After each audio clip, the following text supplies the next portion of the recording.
Hey, what's up, Internet? Howdy ho, Ranger Joe. You guys remember that show? Full House? Howdy ho, Ranger Joe. Right? That was the thing.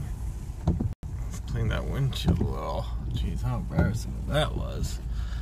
Parking in the dirt, so, you know, I'm gonna get a little dirt on my shit.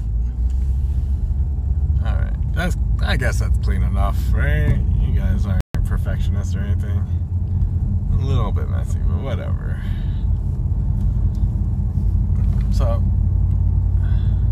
I was watching Spanish people watch soccer, right? This is an interesting thing for, like, people out there that are interested in, like, that kind of stuff. Soccer and watching people watch soccer, and they get so hyped. I think they get more hyped when their team is losing. They get, like, more invested into it. Like, yeah, my team is down, I gotta root extra hard. They get angry at the players, and everyone. It's everyone's fault. It's just an interesting phenomenon to watch Spaniards. Well, not even Spaniards, any Spanish folk. Most people, like, you know, are into soccer, World Cup, all that there, and the other stuff. But, you watch them, you're like, man, you were way too invested in this little game. That shouldn't even be a thing. You're a grown-ass person. And you're acting like a child because somebody didn't or did score a ball through a goal. Well, whichever. Some people, you know, take their sports ball really seriously. And, like, I can relate to those sports people that love the sports. Because I used to. I don't know if anymore, but I used to get really frustrated when I'm trying to play a video game and I couldn't accomplish, like, a certain task or a feat or a mission, and I'd get really angry. I think the game that did this to me the most was Grand Theft Auto 3. Like, I would love to blame shitty controls, but some of those missions are just hard as hell. I think that's what a game that frustrated me the most, because I'm invested in the story. I want to see the next mission, and it was just like, oh, but you got to do this racing mission that's so retardedly hard, or you got to do this fly a remote, you know, airplane, this remote control airplane around. Some of those missions were so hard that it resorted me to cheating. You know, I'm not big. Well, I do like cheating, and I do like breaking the code, if you will, altering games, mods, and all that stuff. That's all fun for me. Playing games how they weren't intended to be played. That's fun times, whichever. But I was just thinking, you know, how frustrating it is, because they can't control the outcome. They can't get better at the game or root harder for their team to make them win. They're totally out of control of the sports ball. Oh, jeez, I'm not going for it. Drive smarter, not deader, right? That's what they say. Either way, it was a pretty good day. Had some birthdays at the office. Got to eat free pizza. That's cool. And you know, I got a lot of deadlines coming up, so yeah, it gets a little bit more stressful. Everyone's kind of pressuring me, like, oh, okay, let's see some results. And I'm like, man, I'm not even done with the layout yet. wants results ASAP. Or whichever. I'm used to tight deadlines and that kind of work environment. That doesn't faze me much. Put in a little extra hours over the weekend and get her done, you know? So whichever. I still haven't gotten my tire fixed. I've been talking about getting it fixed for weeks. This week I'm finally gonna do it. Maybe tomorrow, because tomorrow's a Friday. But this guy has to order the part. So I'll tell him to order it for Monday or whatever. And I'll give him money. Give me that tire. So what other things I want to talk about? Just, you know, this, that, and the other. People are really freaking out about Trump and his wife. I guess she wore a jacket that said, "I don't care," or something, or "you shouldn't care." Something along those lines. Like it had graffiti on the back of the jacket and it said some stupid shit. But I don't even think she can read English. So don't. But whoever styled her, whoever told her that was a good idea to wear a jacket to the children's like to going to visit all the deportees or whatever, the jail children in Mexico on that border or whatever. She's going to visit them. She's wearing a jacket that says, "I don't give a fuck." Somebody should have told her, "Hey, maybe you shouldn't wear that. It's bad taste, lady." Maybe she did it on purpose. Like, yeah, I'm rich, and these Mexicans are poor. That's a nice setting. What was it, 7? Yeah, that's a good backdrop. The ghetto. That's the thing. So, there we go. We're back up. We're back up and running. Full connection. Alright. I'm sure I had some other stuff to talk about, but it isn't really nothing. Ooh, maybe I shouldn't have gotten behind this guy. Alright. This one's gonna be a little extra. Making a trip to the grocery store. You might get a full half hour out of this, maybe 25 minutes or so. I gotta start putting time limits on these live things, because you know I could rant and rave and go on for a long ass time, but you know at some point you're like, oh, when has this become pure schlock? It's hard for a creator to know when it's become, you know, trashy. With it, you know, I don't usually go by a script or anything, and I'm not really trying to edit these things down. This is just like personal diary, if you will. A live personal diary of my day.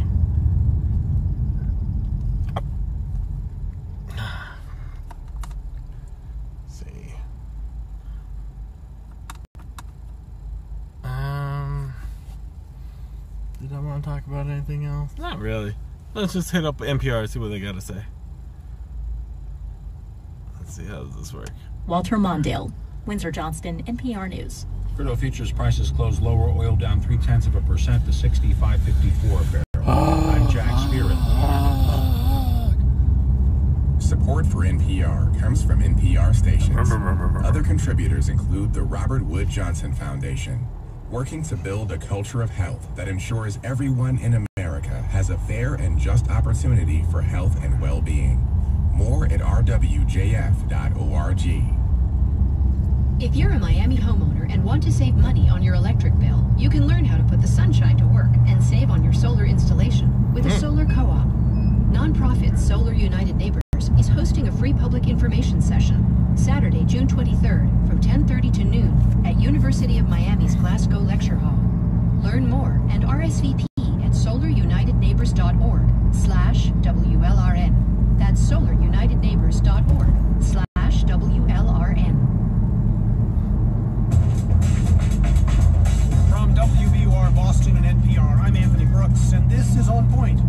First, he said family separation wasn't his policy, but it was. Then he blamed Democrats and said his hands were tied, but they weren't.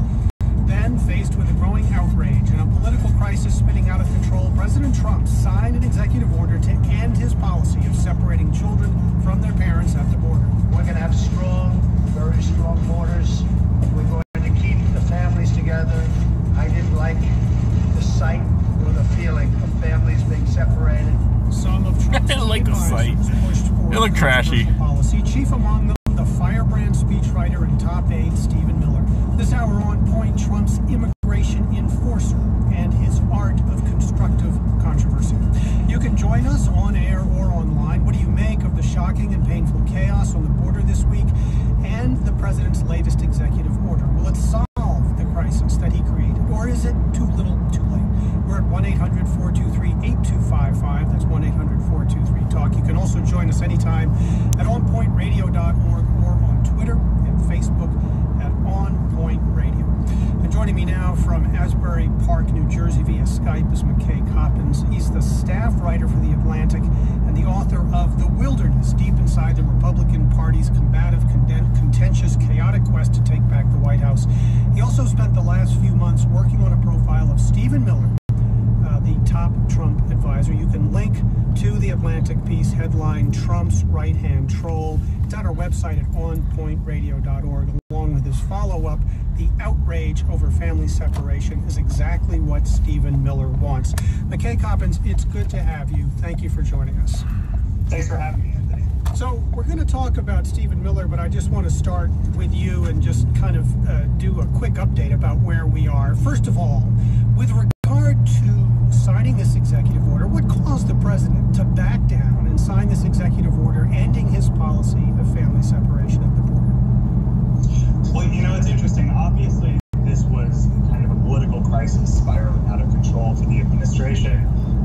And within the administration, based on my own reporting and reporting that I've seen elsewhere, it's clear that there were different camps, as there often are with situations like this.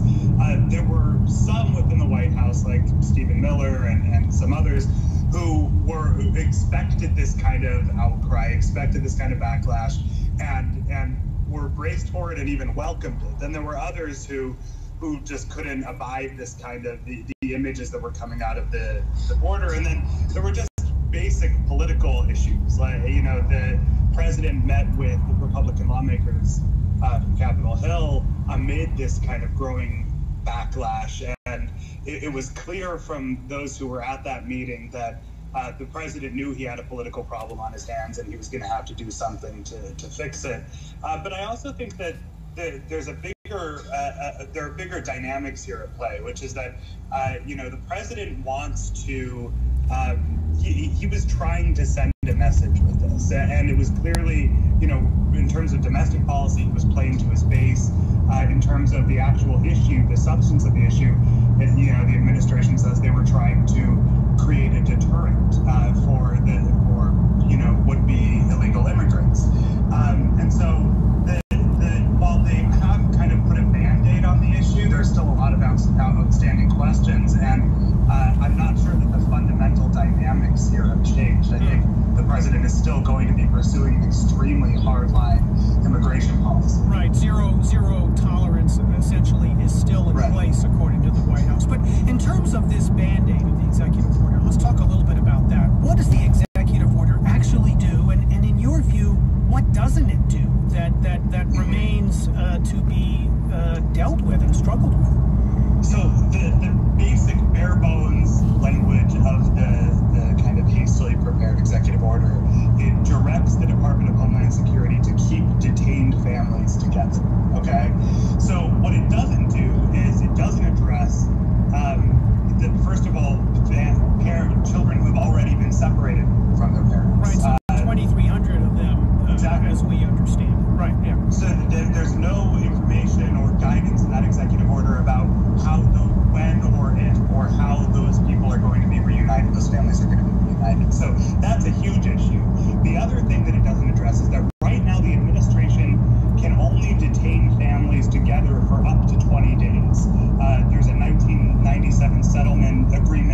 restricts the detaining of children past 20 days. So as it stands now, after 20 days, authorities would have to separate children from their families unless a judge or Congress takes action to change that. And so that's the other big outstanding question.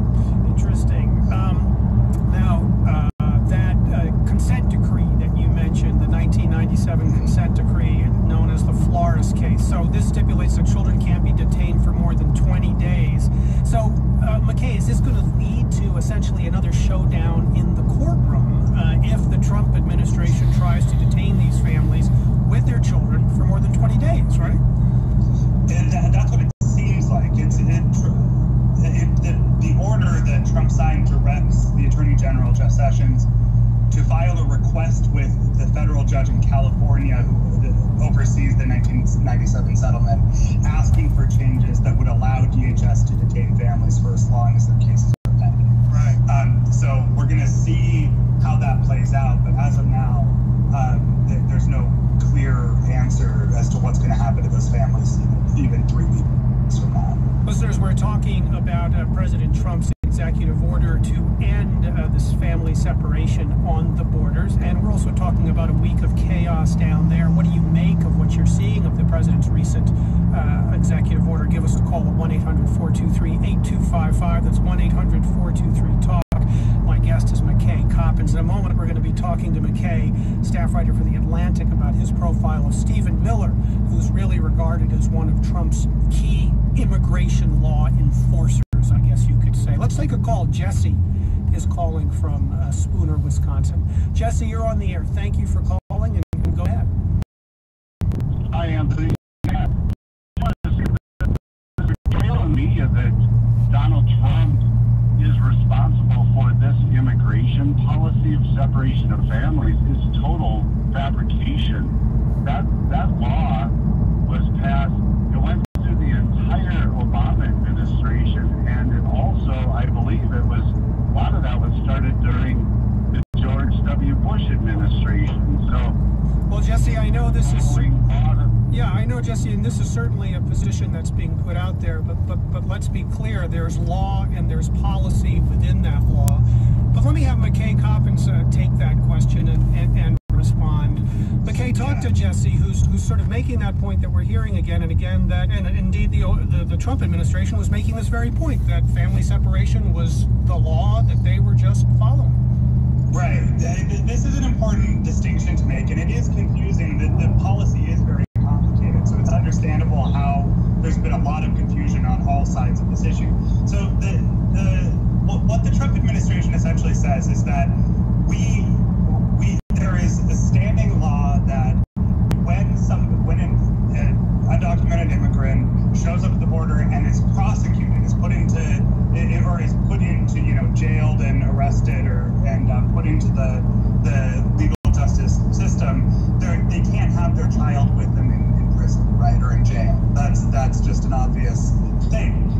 So that is true. That law has existed forever. The difference is that President Trump has decided, the Trump administration has decided to follow a zero tolerance policy, which effectively means that everyone who shows up at the border, or virtually everyone who shows up at the border, is then arrested and detained and put in, and they're threatening to prosecute them. So what that effectively means is that everyone who shows up at the border with a child is separated. That was not happening during the Obama administration or George W. Bush administration. In fact, this very issue, this very question, was considered by both administrations, and in both cases, President Bush and President Obama decided that they didn't want to go do anything that harsh, that they felt that separating children from their parents was too inhumane, and that frankly would also create political problems for them, just like we're seeing now for President Trump. So that's the difference. Yeah. McKay, stand by. I want to introduce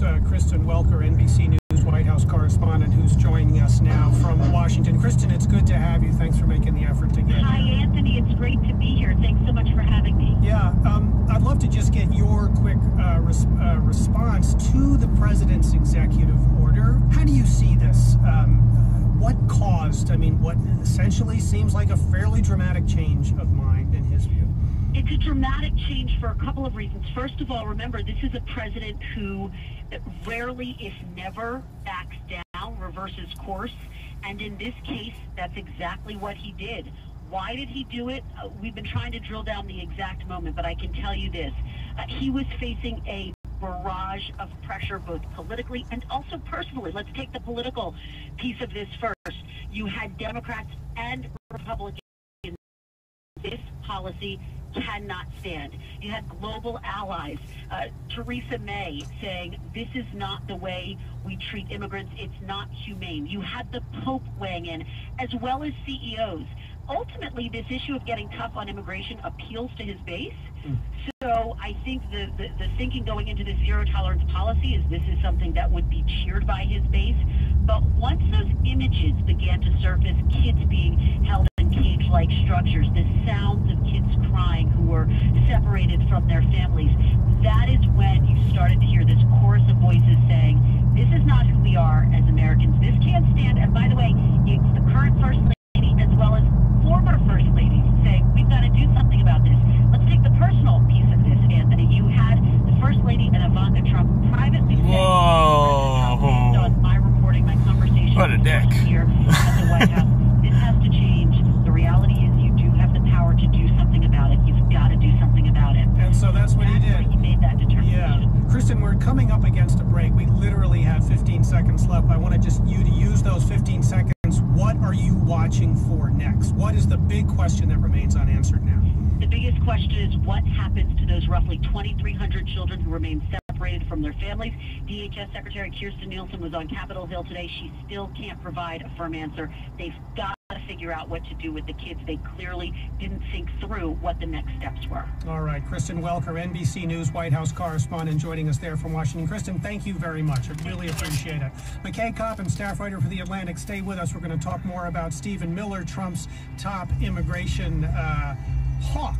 And listeners, you can join the conversation. What do you make of Stephen Miller and his hardline approach on immigration? Join the conversation at 1-800-423-8255. I'm Anthony Brooks.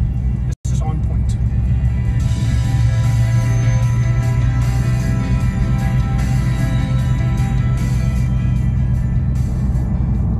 Great to have you along for this edition of On Point. We appreciate you spending this part of your evening with us. We're 91.3 WLRN, 91.5 in the Keys, and 101.9 in the Palm Beaches. We're online at WLRN.org. Hi, I'm Lori Brown, sitting in for Tom Power. Ravi Coltrane has a famous dad. Even if you're not a jazz superfan, you may know about the late John Coltrane. Ravi discovered a lost album by his father, and it's got jazz fans really excited. That's coming up on Q from PRI, Public Radio International. Coming up at 8 on 91.3 WLRN.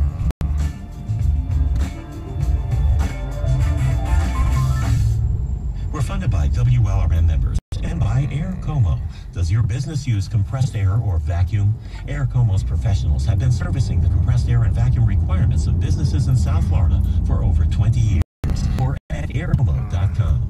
This is Janet Altman from Kaufman Rawson, a longtime listener, a Circle of Friends member, and delighted my firm has been a WLRN underwriter for 15 years. Employees, clients, and community leaders all say they learned about us on WLRN. Learn more at WLRN.org.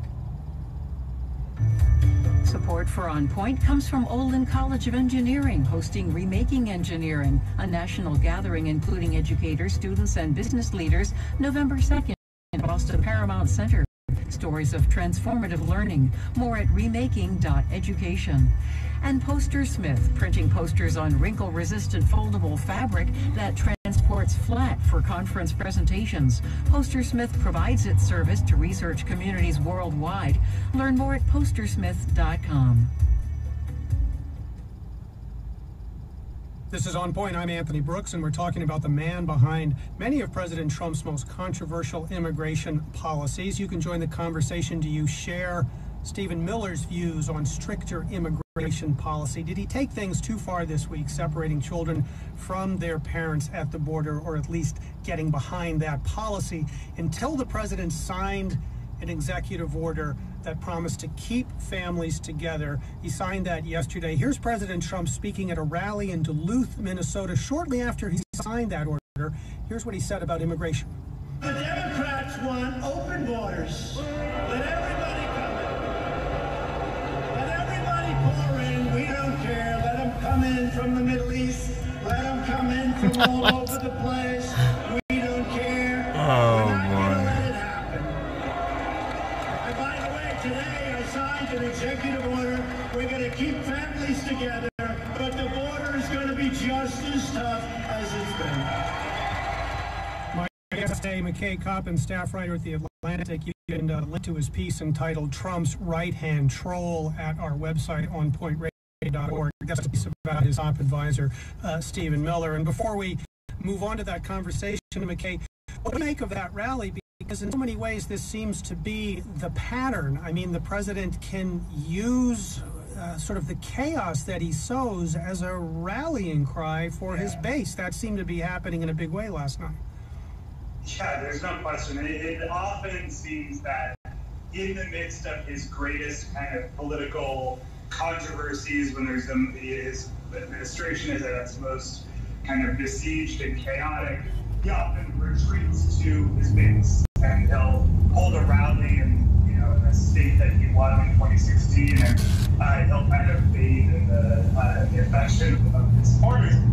I think that also, you heard the way that just in that clip you played, the way that the Democrats responded. I thought it was notable that they responded. There were cheers for him signing the executive order to keep families together, because I think even among a lot of Republicans, that policy was maybe a bridge too far. But they also, were clearly giving him credit for taking care of this issue, when the fact is he created the problem in the first place. Right.